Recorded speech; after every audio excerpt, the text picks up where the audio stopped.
I would say probably the biggest lesson learned was whenever I was working in the role of a chief nurse officer in Auburn, California. I had went to an American College of Healthcare Executive Congress, and I came back and I identified that there were three factors that all of the people who presented that had created extraordinary results um, really came down to. I've always used the evidence-based leadership model as the foundation, but as I'm designing leadership development to on a 12-month to 18-month cycle. Hi, all. Good morning. So, today I have Regina with us, who is all about empowering women and minorities. She has plenty of experience when it comes to the healthcare industry and is always looking for talented people to work with. Let's welcome Regina on 10 Minutes of Hiring Wisdom, where she will tell us about what it's like working in the healthcare industry, what she's learned along the way, and if she has any tips for women out there, what would it be? Hi, Regina. How are you doing? Good. I'm doing great today. Thank you so much. And Manal, thank you so much for having me on today. Of course, Regina. So let's get into it. You have a diverse range of roles in the healthcare administration. Could you share a particularly specific challenge that you're facing? Because I know a lot of healthcare industries are finding it hard to attract and retain talent. So, based on your experiences, can you elaborate a little more on that? One of the biggest challenges that we face in healthcare today is really the shortage of registered nurses, not just in America, but really globally. And today in healthcare, it really comes back to how do you create an environment that attracts top talent? And so we work on that every day to make sure that we have really highly skilled staff that are passionate about what they do. And it's really important that as we're hiring folks, that we're bringing on like-minded people, not just from a work ethic perspective, but also folks who really espouse or will espouse our mission, vision, and values within any organization. Okay. No, I think you touched upon something very important, which is monetary benefits will drive people to your company, but it's the mission, it's the purpose, it's the value system that would eventually want them to stay.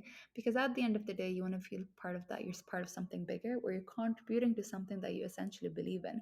So thank you so much for sharing that, Regina. Regina, my next question for you would be is you've had an extensive career, you worked with various types of healthcare organizations. What unique strategies have you found effective in balancing the demands for profit and nonprofit environments? I would say probably the biggest lesson learned was whenever I was working in the role of a chief nurse officer in Auburn, California. I had went to an American College of Healthcare Executive Congress, and I came back and I identified that there were three factors that all of the people who presented that had created extraordinary results really came down to using the Baldrige framework as the foundation. Many of them had used Quint Studer's evidence based leadership model to wrap around that framework, but also to really engage and lead in leadership development.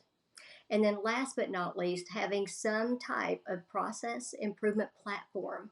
And really, at that time, it was lean that folks were using, not just to hit targets, but to sustain targets and also to involve frontline staff in the problem solving activities. So, that has been a three-tiered approach that I've continued to really lean on in my career, no matter what position or what organization that I'm working for. I love that it's very results driven, where there's a clear goal, there's certain KPIs to get there, and essentially you can then measure the progress of where you were and how you got there. So thank you for sharing that.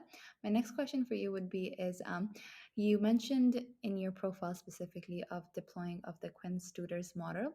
What were some of the results that were a consequence of you deploying that model? Can you give Oh, us some examples? wow. I actually even pulled a few up. I wanted to be able to share those because anyone who has studied Quint Studer's evidence-based leadership model knows that it goes into leadership principles. There's 9 principles and there's must-haves along the way, from leader rounding to how do you reward and recognize employees. But I just want to share just a couple of those results again along the Of way. But course. so for patient satisfaction, one of the hospitals that I worked with, they moved their inpatient from the Press Ganey 66th percentile to the 81st Oh, percentile. wow. The emergency room from the 57th to the 82nd percentile. And then in another organization, if you're looking at leadership engagement, move that from, again, Press-Ganey's 50th percentile to the 86th percentile. So I do believe it goes back to structure and creating a thoughtful timeline for execution. Okay, I think a follow-up question based on this would be is there's so many models these days, there's different frameworks. How do you choose a model and you don't get swamped by different models where you're like, oh my God, this is one model, this is another model. Which one do I choose? How would it best impact the problem that I'm trying to solve? So how did you choose among so many different frameworks that this model or this framework would be the best one for you? You know, just do trial and error, to be fair. But I would say I've always used the evidence based leadership model as the foundation. But as I'm designing leadership development to on a 12-month to 18-month cycle, I will tell you, I always include Daniel Goleman's emotional intelligence model, Robert Greenleaf's servant leadership model. Um, Lance Secretan has some great work out there of how do you really bring subordinates along the way. And never ever could I not mention Stephen Covey and looking at those principles that are based on a strong moral foundation that really gets folks to achieve things that they never thought possible. No, I think having that foundational model and then building upon it using other models is something that would help in creating a standard, which is very useful and very productive at the end of the day. So thank you so much. So Regina, you initially mentioned that you were chief nurse executive to the CEO at one point. So what strategies do you believe, based on your experiences, were effective in fostering an environment to produce collaboration between different employees?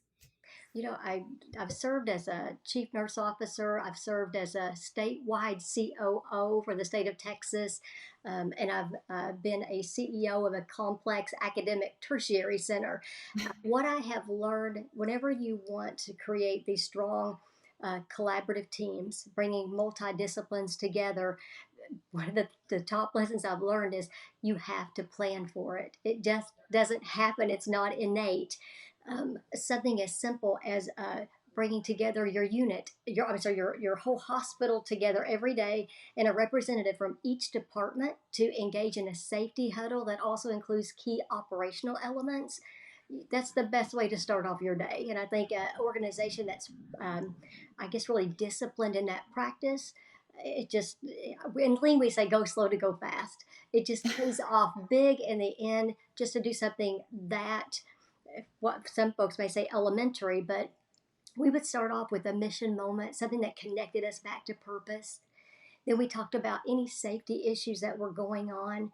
And then we would talk about some of the key operational elements for success.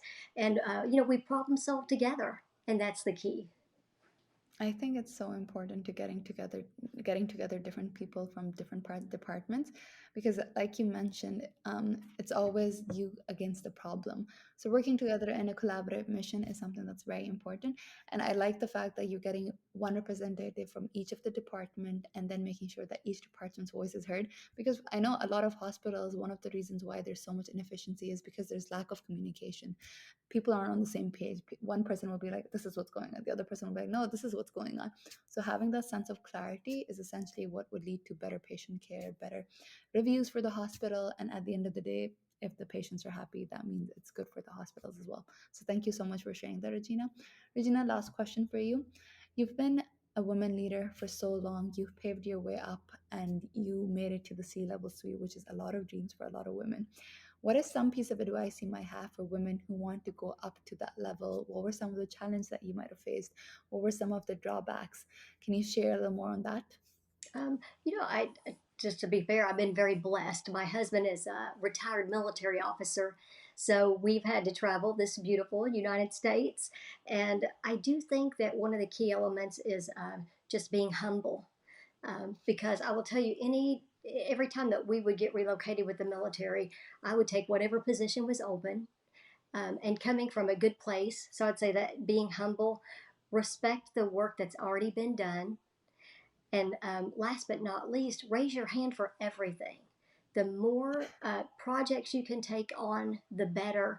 And I think those are the three key elements. And I've had women ask me before, it's like, they said, how did you know you were ready for that next big position?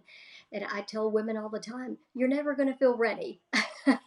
So to me, it's, invest in yourself, keep yourself well read, um, be inclusive, and again, you'll grow into that next position, but you've got to give yourself grace to challenge yourself to take on that next big role. Be humble and ask for help, and you'll go far. Oh wow. No, I think raising your hand for everything, because at the end of the day, it's the chances that we don't take that we regret. Because I mean, you'll make mistakes in your new role for sure, but you grow, you learn so much. So thank you so much for sharing that, Gina. So Regina, our time is up. Thank you so much for coming on this show, for sharing your humbling experience, your heart for helping others, but most importantly, for always being up to new things and just making sure that you're making an impact and a difference. Thank you so much. Thank you, Manal.